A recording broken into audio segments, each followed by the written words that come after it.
Bismillahirrahmanirrahim. Assalamualaikum warahmatullahi wabarakatuh. Alhamdulillahirabbil alamin. Wassalatu wassalamu ala asyrafil anbiya'il mursalin sayyidina Muhammadin wa ala alihi wa sahbihi ajma'in. Allahumma salli ala sayyidina Muhammad wa ala ali sayyidina Muhammad. Yaqulul Maula subhanahu wa ta'ala, ya ayyuhalladzina amanu kutiba alaikumus siyam kama kutiba alal ladzina min qablikum la'allakum tattaqun. وقال المولى سبحانه وتعالى شهر رمضان الذي أنزل فيه القرآن هدى للناس وبينات من الهدى والفرقان. Kita bersyukur kepada Allah Subhanahu wa taala yang sampai saat ini masih memberikan kita restu, yang masih merestui kita untuk bisa hidup menjumpai atau berjumpa atau bisa berpuasa di bulan yang sangat-sangat mulia ini. Dikatakan bulan ini atau bulan suci Ramadan sayyidus syuhur, rajanya para bulan. Jadi bulan yang kalau ditanya bulan apa yang paling mulia di sisi Allah Subhanahu wa taala, fal jawabnya adalah syahrul Ramadan, yaitu bulan suci Ramadan. Kita bersyukur kepada Allah Subhanahu wa taala masih memberikan kita kesehatan untuk bisa berpuasa di bulan yang sangat-sangat berkah ini. Bulan ini dikatakan bulan Al-Quran, yaitu syahrul Quran, sebagaimana yang kita jelaskan di ayat Quran di muqaddimah tadi. Yaqulul Maula subhanahu wa ta'ala syahrul Ramadan alladzi unzila fihi al-Quran. Bulan Ramadan adalah bulan di mana diturunkannya Al-Quran. Makanya di sini sangat disunnahkan untuk membaca Al-Quran. Bayangin, di bulan Ramadan nggak sama pahalanya seperti di luar bulan suci Ramadan. Sekarang kalau kita beramal, ini amalan sunnah, belum kita amal wajib. Amalan sunnah di bulan suci Ramadan itu pahalanya seperti amalan wajib di luar bulan suci Ramadan. Ini kalau ngamalin sunnah toh, pahala yang kita dapatkan seperti pahala wajib. Bayangin berapa banyak bonus yang diberikan oleh Allah Subhanahu wa taala. Nah, jadi bulan ini dinamakan bulan Al-Quran. Perbanyak membaca Quran supaya kita bisa mendapatkan keberkahan, supaya menambah keimanan kita kepada Allah Subhanahu wa ta'ala. Bulan ini juga dinamakan dengan syahrul istighfar, bulan istighfar. Kemudian bulan ini juga dinamakan dengan syahrul ikhtibar atau bulan ujian. Ujian dari al-mufattirat, ujian dari sesuatu yang membatalkan puasa. Nah, jadi ala kulli hal kita bersyukur kepada Allah masih bisa menghirup udara di bulan yang suci ini. Jadi program Ahmad Syukur Anugerah di channel ini insya Allah dengan izin Allah, ana akan setiap hari mengisi kajian di channel ini. Insya Allah setiap hari kita isi kajian seperti ini. Kita akan membahas seputar bulan suci Ramadan. Ya, kita akan membahas bagaimana hukumnya puasa, siapakah yang wajib puasa, apa syarat-syarat puasa, apa syarat sahnya puasa, apa yang membatalkan puasa, apa yang menghilangkan nilai-nilai kebaikan dari puasa. Semua yang berkaitan tentang puasa kita akan bahas di channel ini insya Allah. Jadi pada kesempatan kali ini Ana akan membuka atau memulai episode pertama kajian Ramadan dalam kitab Al-Bayan wa Ta'rif. Nah, jadi di sini Ana membuka kitab Al-Bayan wa Ta'rif. Nah, jadi ini adalah kitab fikih yang masyhur ya, terutama di sini di negeri Yaman. Di sini masyhur dipelajari oleh para penuntut ilmu. Insyaallah kita akan mengupas seputar Ramadan ya dari kitab ini Al-Bayan wa Ta'rif. Kita doakan kepada pengarangnya dan kita doakan kepada kita semua, semoga kita mendapatkan keberkahan, semoga Allah meninggikan derajat pengarangnya dan memberikan kita berkah dari kitab ini. Amin ya rabbal alamin.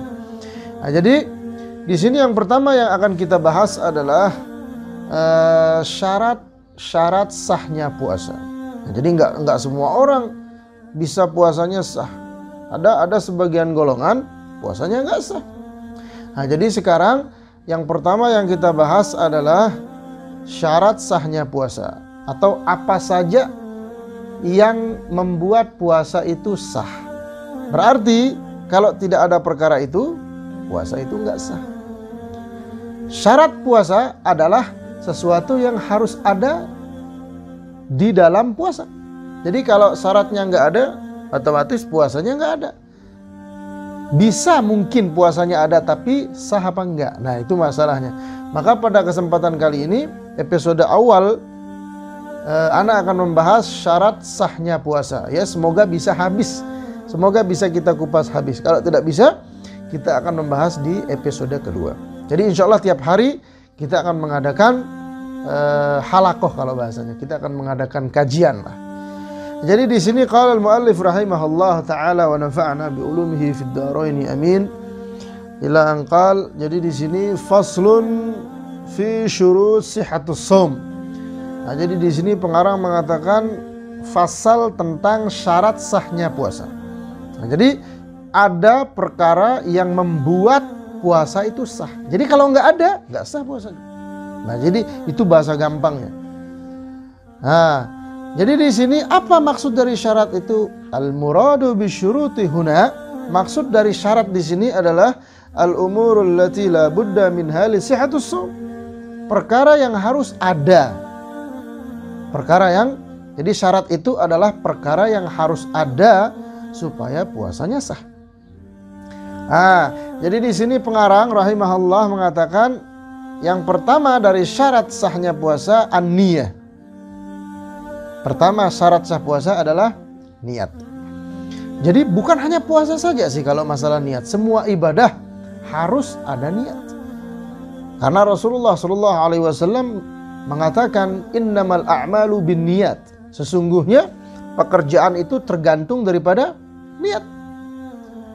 Jadi kalau tidak ada niat, itu ibaratnya tidak ada pekerjaan. Ai pahala atau la yan'aqid, atau tidak dianggap pekerjaan itu. Salat, ada salat, tapi kalau nggak berniat, salatnya ada, tapi pahalanya nggak ada. Jika nggak ada niat, salatnya nggak sah. Begitu pula di dalam puasa. Jadi syarat sahnya puasa yang pertama adalah an-niyat. Nah, jadi jika niat itu nggak ada, berarti puasanya la yasah. Nah, perkara kapan kita memasang niat, apakah dari malam, apakah bisa sebelum sahur, apakah habis subuh. Nah, sekarang kita akan bahas. Tapi yang harus kita ketahui adalah bahwasanya syarat sahnya puasa, seseorang yang ingin berpuasa harus berniat. Jadi jika tidak ada niat, maksudnya ini kan puasa wajib. Ya berbeda kalau puasa sunnah. Kalau puasa sunnah, seseorang yang lupa niat bisa berniat ketika setelah subuh atau pagi. Yang penting tidak sampai waktu zuhur. Itu sah puasanya. Puasa sunat tapi. Kalau puasa wajib, puasa Ramadan la yasah, enggak sah. Jadi intinya di sini adalah harus ada niat di dalam puasa itu. Jadi bahasa gampangnya, jika tidak ada niat, maka tidak ada puasa. Ada puasa tapi nggak dapat pahala. Jadi apa gunanya kalau seseorang puasa nggak dapat pahala, atau puasanya la yan'aqid, puasanya nggak dianggap oleh syariat, nggak memenuhi syarat. Nah, syaratnya gugur, yaitu niat. Nah, makanya Rasulullah SAW mengatakan kam min saim laisa lahu min siyamihi illa al-ju' wal 'atas. Ada berapa banyak orang yang berpuasa nggak dapat pahala puasanya, nggak ada apa-apa yang didapatkan. Illa al-ju' wal 'atas, kecuali lapar dan dahaga tok yang didapatkan. Banyak orang yang puasa nggak paham niat itu wajib apa enggak. Nggak usah niat aja, atau sekedar lah. Niat itu merupakan syarat sahnya puasa. Jika nggak ada niat, puasanya nggak sah. Baik. Jadi di sini pengarang mengatakan an-niyatu bil qalbi. Niat itu di dalam hati. Wala yushtaratu talaffuz biha. Nggak disyaratkan melafazkan. Nawaitu shauma ghadin, secara lafaz nggak disyaratkan. Yang penting udah ada dihadirkan di dalam hati, sah. Yang penting seseorang itu ada niat di dalam hatinya, sah. Nggak harus dilafazkan. Nawaitu shauma ghadin. Nah, jadi nggak perlu dilafazkan. Tapi kalau mau dilafazkan, afdal. Nah, di sini ditambahkan oleh pengarang lakin yundab. Memang melafazkan itu enggak harus, lakin yundab, akan tetapi sunnah. Nah, jadi di dalam kitab yang lain dijelaskan bahwasanya niat itu qasdu syai' muqtarinan bi fi'lihi wa mahalluhal qalb wa talaffudhuha sunnah, katanya. Tempat asli niat itu adalah hati, wa talaffudhuha sunnah, dan melafazkannya itu hukumnya sunnah. Nah, kemudian di sini kita dikasih masalah. Ya, niat itu merupakan syarat dari sahnya puasa. Fa in kana shaum fardhan, jika puasa itu puasa fardu seperti Ramadan. Au nazar, atau puasa nazar. Puasa nazar ini misalkan kita mendapatkan nikmat, misalkan kita lulus. Seketika kita lulus, sebelum kita ujian, ya Allah, jika saya lulus, saya bernazar untuk berpuasa. Nah, itu maksudnya nazar. Jadi jika dia lulus, dia wajib menunaikan nazarnya. Dia wajib menunaikan puasa. Berarti puasa ini walaupun nggak di bulan Ramadan, wajib hukumnya. Kenapa? Karena dia nazarkan. Ini juga termasuk puasa wajib. Au kafarah, atau puasa kafarah, puasa denda kalau bahasanya. Au qadha, atau puasa qadha. Mungkin ada orang yang di bulan Ramadan lalu, tahun yang lalu tidak sempurna puasanya, ada bolongnya, ya, dia wajib mengqadhanya. Nah, qadha itu juga hukumnya wajib. Jadi puasa wajib ini dikasih kita contoh 3 kategori. Puasa Ramadan, puasa nazar, puasa kafarah, dan puasa qadha. Oh, 4. Dikasih kita 4. Semua ini berhukum wajib. Kalau puasa berhukum wajib, berarti niat itu harus ada. Nah, jadi kapan niat itu merupakan sebagai pondasi syarat sahnya puasa? Jika puasa itu wajib, seperti puasa Ramadan yang kita jalani pada bulan yang berkah ini. Nah, jadi di sini dikatakan fa in kana as-shaum fardhan, seperti puasa Ramadan, ishturita at-tabyit. Jika puasanya itu puasa wajib, seperti puasa Ramadan, seperti puasa qadha yang sudah kita jelaskan, jika puasanya puasa wajib, ishturita at-tabyit, disyaratkan at-tabyit. Maksudnya tabyit di sini adalah memasang niat sejak malam hari, bukan ketika pagi.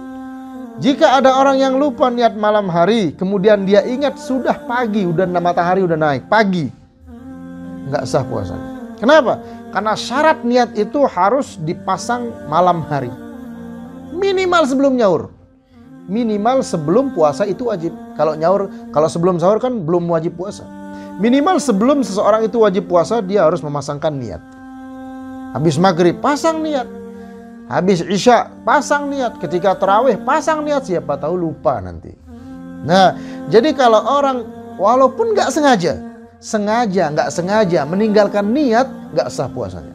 Nah, jadi niat ini harus kita perhatikan.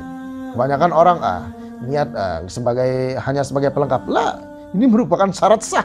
Jadi kalau nggak berniat, nggak sah puasanya. Nah, jadi seperti itu ya. Kita harus kita harus memperhatikan niat.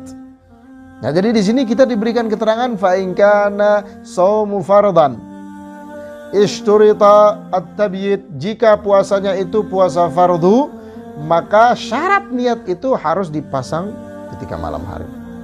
Nah, jadi itu maksudnya. Jadi kalau puasa sunnah nggak wajib. Nah, jadi kalau puasa wajib harus dipasang malam hari. Jika puasa sunat nggak apa-apa nggak dipasang malam hari. Misalkan subhanallah ada orang ingin puasa paginya lupa masang niat. Dia ingat jam 10 pagi, nggak apa-apa, pasang niat, sah puasanya. Kalau puasa sunat. Tapi kalau puasa Ramadan, nggak sah. Harus dari malam hari. Itu maksudnya tabyit. Nah, makanya di sini Rasulullah SAW menjelaskan di dalam hadis, man lam yujammi' siyam qabla al-fajr fala siyamulah. Apa kata Rasul? Barang siapa yang tidak mengumpulkan, atau barang siapa yang tidak memasang niatnya sebelum subuh,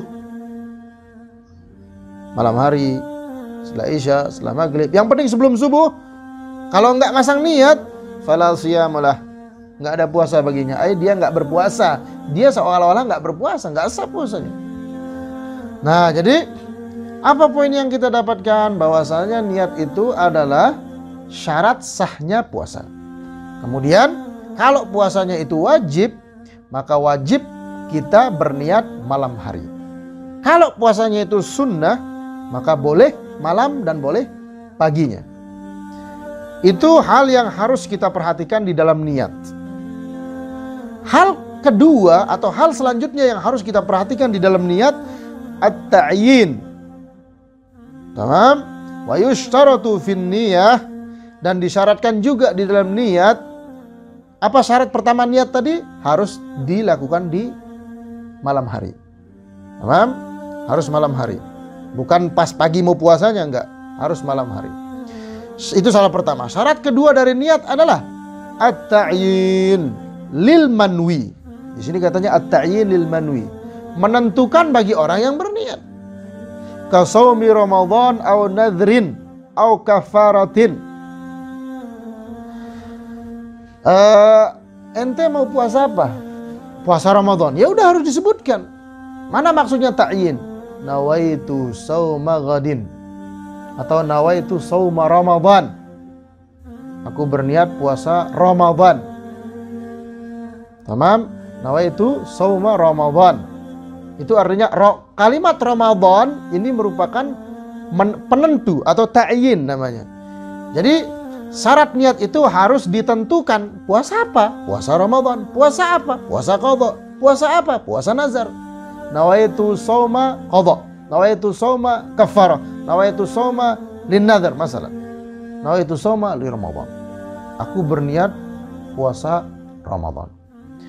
Kalau mutlak aku berniat puasa. Puasa apa? Bisa nanti puasa sunnah. Nanti bisa puasa Senin Kemis. Kan enggak kerugian. Nah, yang wajib, puasa wajib harus ditentukan.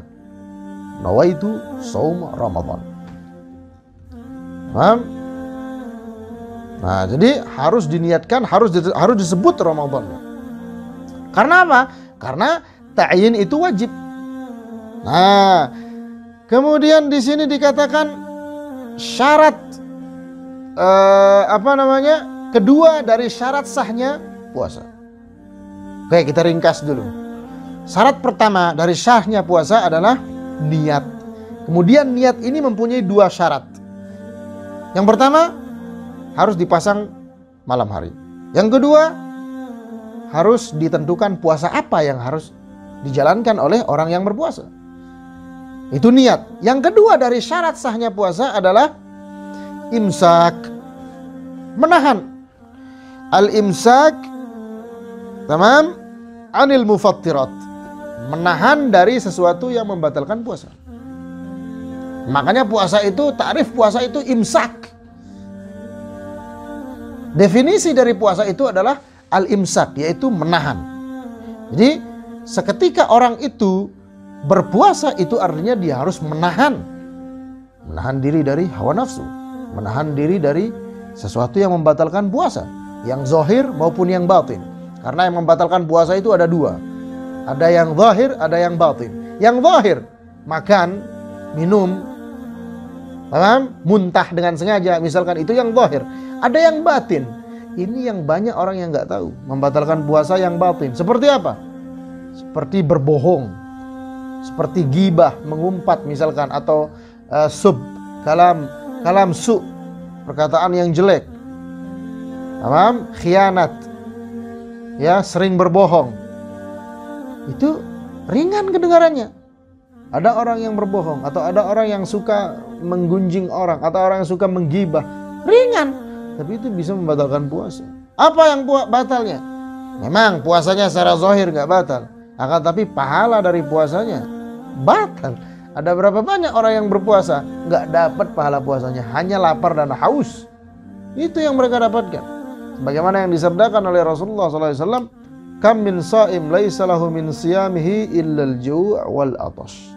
Ada berapa banyak orang yang berpuasa nggak dapat pahala puasanya. Apa yang didapatkan? Lapar dan dahaga saja. Nggak ada kebaikan di sana. Kenapa? Dirusak puasanya. Nah, maka di sini syarat dari sah puasanya adalah al-imsak, menahan. Menahan diri dari sesuatu yang membatalkan puasa. Di sini pengarang membahas tentang berjima atau melakukan hubungan suami istri. Ini orang yang suami istri aja diharamkan. Maksudnya tidak dibolehkan di dalam puasa. Maksudnya kalau orang mengerjakan pekerjaan jima atau pekerjaan suami istri akan dihukum. Ini yang suami istri sah. Yang suami istri sah aja dihukum. Apalagi yang tidak ada hubungan. Wal'iyadzubillah. Apalagi yang tidak ada status pernikahan. Na'udzubillah. Ini yang sah, yang istri aslinya aja nggak boleh di bulan Ramadan. Apalagi yang bukan istri. Nah, kan di sini al-jima' fi farjin amdan. Ini yang harus ditahan di bulan Ramadan. Jima' bersetubuh. Amdan akan tetapi. Paham? Amdan di sini kata pengarang. Apa maksudnya amdan? Dengan sengaja. Bi khilaf nasi fala yuftir bihi. Fala yuftar bihi. Berbeda dengan orang yang lupa. An-nasi dalam bahasa Arab artinya lupa. Kalau nasi di dalam bahasa Indonesia artinya ya nasi. Nah, itu maksudnya. Harus ada intermezzo sedikit. Baik. Nah, itu maksudnya nasi. Paham? Nah, jadi di sini yang membatalkan puasa atau yang harus dihindari oleh seseorang yang berpuasa adalah jima' secara amdan. Bersetubuh secara sengaja. Berbeda kalau lupa, bi khilafin nasi. Berbeda kalau orang yang bersetubuh lupa. Loh, kok bisa lupa? Apakah mungkin orang bersetubuh lupa? Lah, mungkin. Contoh, dia mungkin lupa. Oh, sekarang bulan suci Ramadan, lupa dia. Mungkin ada pengantin baru yang baru menikah, mentang-mentang baru menikah lupa kalau sekarang bulan Ramadan, main jima aja sama istrinya, lupa dia, benar-benar lupa. Fala itsma alaih, nggak ada hukuman bagi dia, nggak batal puasanya. Yang dimaksud oleh pengarang di sini adalah amdan, secara sengaja. Ini bahaya. Kalau ada orang suami istri secara sengaja bersetubuh di bulan suci Ramadan, maksudnya di sini di bulan suci Ramadan adalah di waktu berpuasa, bukan setelah berpuasa. Kalau setelah berpuasa, maksudnya setelah berbuka habis Isya itu mau terserah mau sampai berapa kali sama istrinya nggak ada masalah. Tapi di sini ketika siang hari maksudnya, ketika puasa itu terlaksana wajib. Jadi jika ada orang yang menjima istrinya fi nahar Ramadan, di siang hari di bulan Ramadan, maka puasanya langsung batal di sana. Secara sengaja tapi. Berbeda dengan lupa. Nah, kalau sudah batal puasanya diibaratkan. Jadi macam-macam penyebab puasa orang itu batal, macam-macam. Makan, minum. Salah satunya di sini disebutkan yang harus ditahan adalah al-jima', bersetubuh bersama istrinya. Secara sengaja batal puasanya.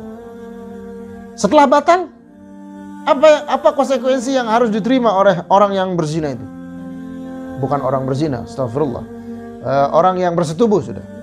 Ya, bahasanya supaya kita haluskan sedikit karena ini kita berbicara suami istri. Kalau orang yang bersetubuh sama suami istri, apa hukuman atau konsekuensi yang diterima?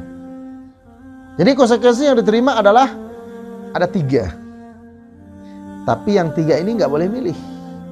Ya, la alat takhyir bal alat tartib. Ini kalau kita belajar usul fikih, ada di sana dinamakan at-takhyir, ada dinamakan dengan apa nama satunya? At-tartib. Di sini at-tartib. Apa maksud tartib? Ada 3 perkara yang antara ini hukuman semua yang 3, nggak boleh dipilih. Ini nggak boleh dipilih. Harus yang pertama dulu. Jika pertama nggak mampu, baru boleh lari kedua. Jika kedua nggak mampu, baru ketiga. Itu namanya tertib. Kalau takhir, ente diberi 3 pilihan. Pilih mana yang mau diambil. Itu takhir. Tapi di sini alat tertib. Apa hukuman pertama bagi orang yang bersetubuh di bulan suci Ramadan? Hukuman pertama di sini adalah itu dinamakan dengan kafaratul uzma. Denda yang sangat-sangat dahsyat yang harus dibayar. Idqu raqabah. Apa maksudnya idqu raqabah di sini? Memerdekakan budak. Bayangin di zaman sekarang di mana mau cari budak? Susah sekali, nggak bisa. Dan harganya itu sangat mahal. Bayangin, kita beli budak untuk dimerdekakan, bukan sesuatu yang mudah. Itu sudah nggak ada zamannya di zaman sekarang, udah nggak ada budak lagi. Kemudian kita lari ke hukuman yang kedua. Apa hukuman? Oh, berarti nggak ada budak. Oh, bebas. Jangan kira bebas, masih ada hukuman. Jangan kira nggak ada hukuman memerdekakan itu budak berarti udah habis, gugur hukumannya. Lah, tetap ada hukuman. Hukuman yang kedua apa katanya di sini? Faman lam yajid, jika seseorang yang kena konsekuensi tadi itu sudah mencari-cari budak, fa'il lam yajid, kemudian dia nggak nemukan. Faman lam yajid, jika tidak menemukannya, fasyamu syahrin mutatabi'in, ini hukumannya. Jika nggak ketemu tadi, maka konsekuensinya berubah menjadi puasa 2 bulan berturut-turut. Bayangin, hanya bersetubuh 1 hari tok bersama istri, belum 1 hari, mungkin beberapa jam saja melakukan hubungan atau istri. Taruhlah 1 jam. 1 jam melakukan hubungan suami istri. Hukumannya berapa? 2 bulan full puasanya. Bayangin, bukan ringan hukumannya. Makanya kita harus patuh. Kalau Allah bilang jangan, jangan. Ada yang langgar, bersetubuh, nggak sabar sama istrinya, ganti 2 bulan, harus. Dan yang paling susahnya adalah 2 bulan di sini bukan selang-seling. Hari ini puasa, besoknya enggak. Hari ini lah apa kata di sini? Syahrain mutatabi'in, 2 bulan berturut-turut. Berarti 60 hari itu. Sekarang misalkan puasa hari pertama, kedua, terus puasa sampai hari ke-59. Sehari lagi habis hukumannya, batal puasanya. Bagaimana? Lanjutin sekali atau lanjutin 1 hari aja? Lah, ulang dari nol, ulang dari hari pertama. Puasa hari pertama, kedua, ketiga sampai hari ke-59. Batal puasanya, ulang dari hari pertama. Nggak boleh dilanjutkan. Ini ketentuan Allah. Ini ketentuan Allah. Kemudian nggak mampu berpuasa, orang tua atau sakit-sakitan, nggak mampu, tidak mungkin untuk berpuasa 2 bulan berturut-turut. Masih ada hukuman yang ketiga. Apa hukumannya? Fa'il lam yastati' atau faman lam yastati', jika orang itu nggak mampu atau barang siapa yang nggak mampu untuk berpuasa itu, fa'it'amu sittina miskinan, dia harus memberi makan 60 orang. Paham? Likulli wahidin minhum muddun.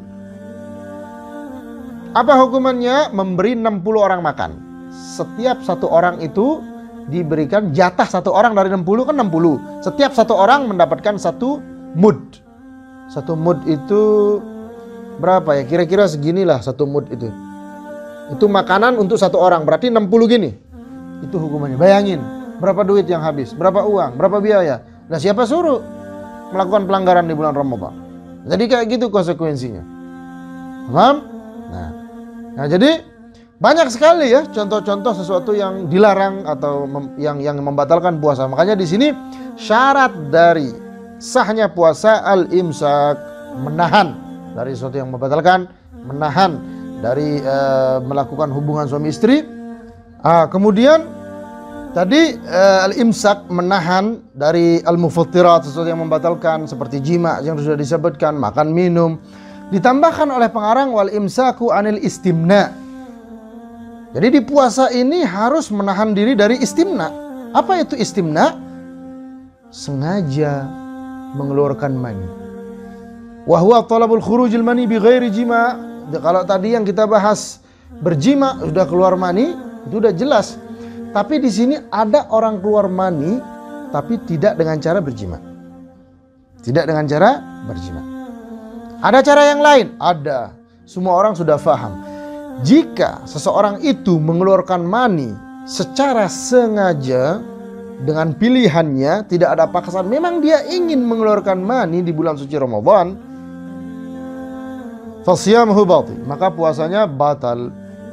Berbeda dengan orang yang tidak sengaja, seperti ihtalam, dia bermimpi. Ada orang tidur siang di siang bolong di bulan Ramadan, dia bermimpi, mimpi basah, keluar maninya, nggak batal puasanya karena nggak sengaja. Yang dimaksud oleh pengarang di sini adalah sengaja. Apa itu istimna? Talabul khuruj al-mani bi ghairi jima'. Sengaja ingin mencari-cari mani itu, sengaja mengeluarkan mani. Bukan dengan berjima. Kalau orang berjima beda lagi. Tapi di sini adalah tidak dengan berjima, dia sengaja mencari cara supaya maninya keluar. Batal puasanya. Nah, ini bahaya. Ini banyak orang yang nggak tahu. Oh kan saya nggak bersetubuh, lah keluar mani sengaja, pilihan, tanpa hail, memegang, batal puasanya. Nah, ini yang harus kita hindari, ya. Nah, jadi banyak sekali perkara-perkara yang harus kita jaga, ya, yang harus kita jaga. Semoga di bulan Ramadan ini kita bisa mampu menjaga semuanya, ya. Mungkin segini dulu kajian Ramadan yang bisa kita atau yang bisa ana paparkan. Insya Allah kajian ini akan berlangsung setiap hari insya Allah. Nanti besok kita akan lanjutkan ya di hari kedua dari bulan suci Ramadan. Kita akan lanjutkan pada pembahasan masih di dalam perkara syarat sahnya puasa. Kita cuma bisa membahas dua. Yang pertama niat, dan yang kedua adalah al-imsak, menahan diri dari sesuatu yang membatalkan puasa. Mungkin itu saja yang bisa ana sampaikan. Ya, nastafid minal waqt. Kita bisa, ya jadi bukan puasa itu hanya tidur saja, tidak. Bukan puasa itu hanya ngabuburit saja, tidak. Yang ngabuburit kita dengan mengisi kajian, itu lebih bagus. Mungkin bapak-bapak, ibu-ibu yang menonton video ini sambil ngabuburit nonton video kajian puasa, supaya kita memperbanyak ilmu. Ya, yang malas keluar rumah, ada internetnya, buka YouTube, kita ngaji bareng. Nah, bila perlu yang punya kitab ini, kita ngaji bareng, kita buka bareng, itu lebih indah. Ya, manfaatkan waktu kita untuk mengisi kajian. Insya Allah kajian ini seperti yang ana bilang tadi, insya Allah berlangsung setiap hari insya Allah Ta'ala. Ini saja yang bisa ana sampaikan, kurang dan lebihnya mohon maaf. Allahul muwafiqul hadi ila sabilir rasyad. Assalamualaikum warahmatullahi wabarakatuh.